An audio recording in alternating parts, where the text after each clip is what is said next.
IELTS writing এ আপনার mock test এবং final টেস্টে এই কাজটা সবসময় করার চেষ্টা করবেন, দেখবেন আপনার স্কোর অবশ্যই বৃদ্ধি পাবে।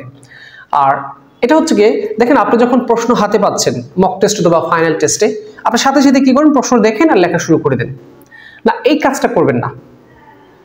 আমি আমার যখন আইএলটিএস রাইটিং প্র্যাকটিস করতাম তখন কিন্তু আমি এই কাজগুলো করতাম।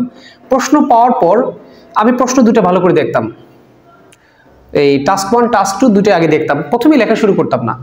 তারপরে আমি টাস্ক 2তে, যেহেতু টাস্ক 2তে মার্ক বেশি, টাস্ক 2টা দেখতাম, টাস্ক 2 এর টপিক কি, মানে কোন বিষয়ের উপর আলোচনা আসছে সেটার উপরে কিছু বিষয়ভিত্তিক শব্দ আমি প্রশ্নের মধ্যে লিখে রাখতাম। কারণ প্রশ্নে দেখবেন কিন্তু যথেষ্ট পরিমাণে খালি জায়গা আছে, আপনি প্রশ্নে কিন্তু আঁকাআঁকি করতে পারবেন আপনার ইচ্ছা, প্রশ্নে যা খুশি তা আপনি লিখতে পারবেন। সো ধরেন ইনভায়রনমেন্ট নিয়ে একটা প্রশ্ন আসলো, তখন ইনভায়রনমেন্টাল যে ইনভায়রনমেন্ট রিলেটেড যে কিছু ওয়ার্ড আছে, যেমন ধরেন আপনি বলতে পারেন eco friendly, environmentally friendly, pollutant, carbon emission, climate change, global warming, এই যে জিনিসগুলো আছে এগুলো কি করতে পারেন আপনি, ওয়াস্ট ম্যানেজমেন্ট, রিসাইক্লিং, এগুলো আপনি কি করেন প্রশ্নের মধ্যে লিখে রাখেন।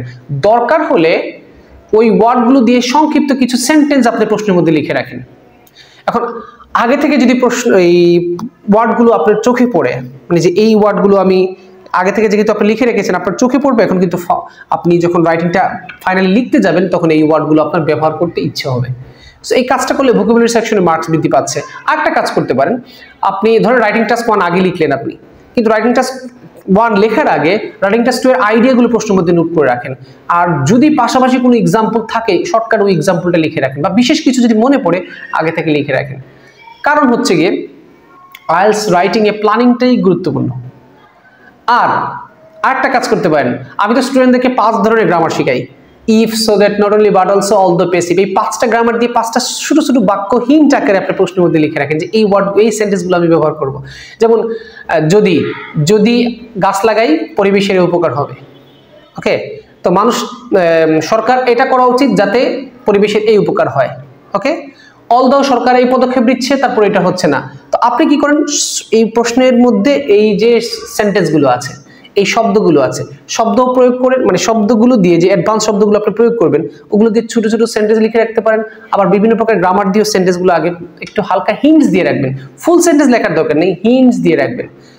তখন লাভটা কি হবে, তখন আপনি যখন লেখাটা শুরু করবেন আপনার মাথায় থাকবে এই ইফযুক্ত এই বাক্যটা লেখা যেতে পারে, সদের দিয়ে এই বাক্যটা লেখা যেতে পারে, অলদো দিয়ে এই বাক্যটা লেখা যেতে পারে, প্যাসিভ, যেমন আপনি বলতে পারেন যে carbon use should be limited, এটা আপনি আগে থেকে যদি একটু নোট করে রাখেন।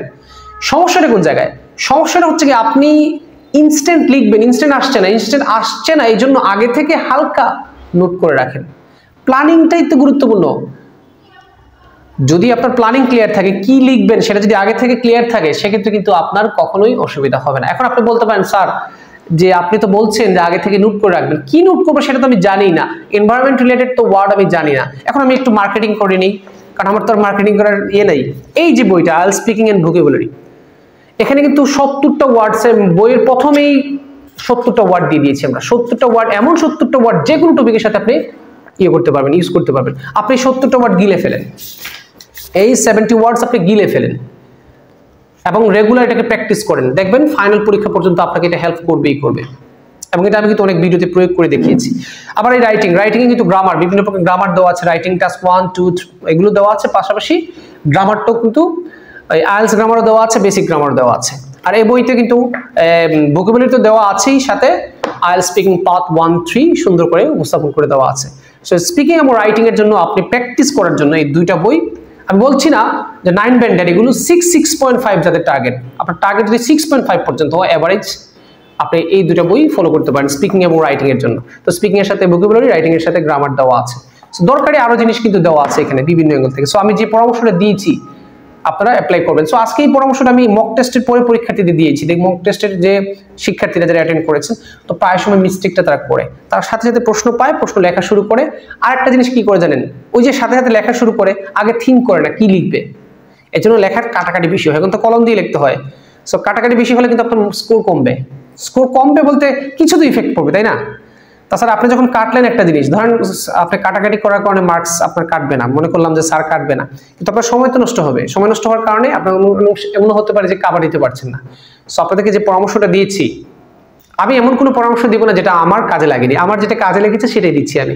এই আপনাকে বং চং শর্টকাট টেকনিক এগুলো তো আমি কখনো পছন্দ করি না, আমি এগুলো আপনাকে পরামর্শ দিব না। আপনি পরীক্ষার হলে প্রশ্ন পাওয়ার পর বিষয়ভিত্তিক শব্দ, অ্যাডভান্স শব্দ বলেছি তো, এই 70টা ওয়ার্ডের বাইরে একটা অ্যাডভান্স ওয়ার্ড আপনাকে শিখতে হবে না। বিষয়ভিত্তিক শব্দের অর্থ এখানে দিয়ে দিয়েছি আমি, এনভায়রনমেন্ট রিলেটেড, বিজনেস, তারপর হচ্ছে technology related, family related, education related, সব রিলেটেড আলাদা আলাদা ভোকাবুলারি দেওয়া আছে এখানে।